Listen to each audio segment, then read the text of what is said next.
Praise the Lord. Hallelujah. கர்த்தருக்கு மகிமை உண்டாவதாக. பிரியமான தேவ ஜனமே, கிறிஸ்துக்குள்ள எப்பொழுதும் சந்தோஷமா இருங்க. தேவன் மேல் நம்பிக்கையா இருங்க. எந்த காரியங்கள் வந்தாலும் ஆண்டவராய் இயேசு கிறிஸ்து நம்மளோடு கூட இருக்கிறாரு. அவர் மரணத்தையும் பாதாளத்தையும் ஜெயித்த ஆண்டவரா இருக்க. ஆமென். ஹல்லேலூயா. கிறிஸ்துவை நம்புங்க. ஆண்டவருடைய வார்த்தையை அறிக்கை செய்யுங்க. நிச்சயமாக நம்ம வாழ்க்கையில் இருக்கிற தீமைகளை ஆண்டவர் நன்மையாய் மாற்றுவார் என்று சொல்லி உங்களை வாழ்த்துகிறேன். அன்பான தேவ ஜனமே, இந்த வார்த்தைகளை நீங்கள் ஒவ்வொரு வாரமும் நீங்கள் கேட்டு வருகிறீர்கள். நிச்சயமாக ஆண்டோட வார்த்தை அது பொய்யும் அல்ல, ஆண்டோட வார்த்தை அது மறைந்தும் போகாது. காரணம் என்ன? தேவனோட வசனம் ஆதியும் அந்தமுமாய் இருக்கிறது. ஹல்லேலூயா. தேவனோட வார்த்தையை விசுவாசிங்க. ஆண்டோட வார்த்தையில நம்பிக்கையா இருங்க. நிச்சயமாக தேவன் உங்க வாழ்க்கையில பெரிய காரியங்கள் செய்வாராக. இந்த நாளில் நீங்களும் நானும் காணப்போகிற தேவனோட வார்த்தை 1 தெசலோனிக்கேயர் 5ஆம் அதிகாரம் 18வது வசனம் சொல்லுகிறது.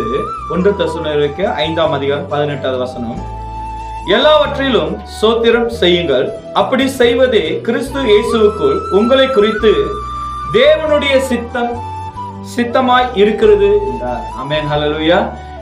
இன்றைக்கு நம்ம வாழ்க்கையில எல்லா காரியத்தையும் ஆண்டவருக்கு ஸ்தோத்திரம் செய்யுங்க. நன்மை, அநேக பேர் நன்மை நடந்தா ஆண்டவர் எனக்கு அற்புதம் செய்தார், ஆண்டவர் எனக்கு பெரிய காரியங்கள் செய்தார், ஆண்டவர் என் கவலைகளை போக்கினார் அப்படின்னு சொல்லி சந்தோஷத்துல ஆண்டவருடைய நாமத்தை சொல்லுகிற நாவானது எவ்வளவு நம்ம வாழ்க்கையில போராட்டம் கவலைகள் வந்தாலும், ஆண்டவரே நீங்க என்னை தப்பு வைக்க வல்லவரா இருக்கீங்க, ஆண்டவரே நீங்க என்னை குணமாக்க வல்லவரா இருக்கிறீங்க, ஆண்டவரே நீங்க என்னுடைய கண்ணீரை துடைக்கிற தேவனா இருக்கிறீங்கன்னு சொல்லி ஆண்டவரை சோத்துறீங்க.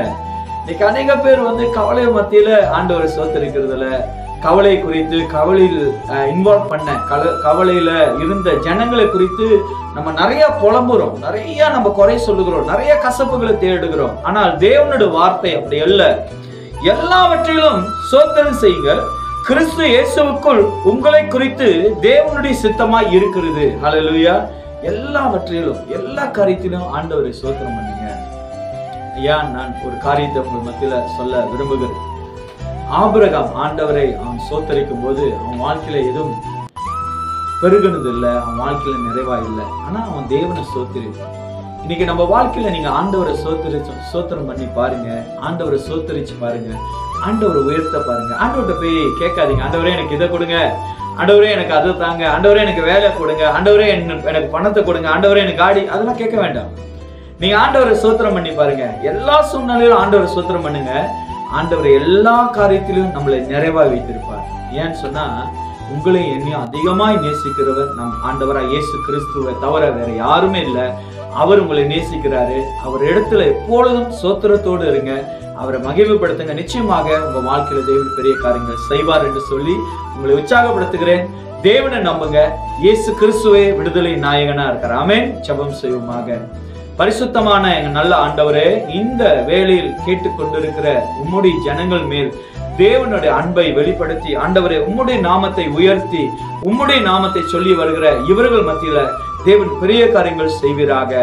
ஆண்டவரே, இழந்து போனதை, குறைகளை, ஆண்டவரே தோல்விகளை இவர்கள் பேசாதபடிக்கு வெற்றி நாயகனா இருக்கிற இயேசு கிறிஸ்துவின் நாமத்தை உயர்த்தவும் பாடவும் இவர்களை அப்படியாக கர்த்தர் வழி நடத்துவீராக. இவர்கள் சூழ்நிலைகள் எல்லாம் ஆண்டவரை உமக்கு முன்பாய் அது எல்லாம் மாறட்டும். ஆண்டவரை எல்லாம் கர்த்தர் பெரிய காரியங்கள் செய்வீராக. அப்படியாக ஒவ்வொரு பிள்ளைகளையும் நீர் ஆசீர்வதியும்.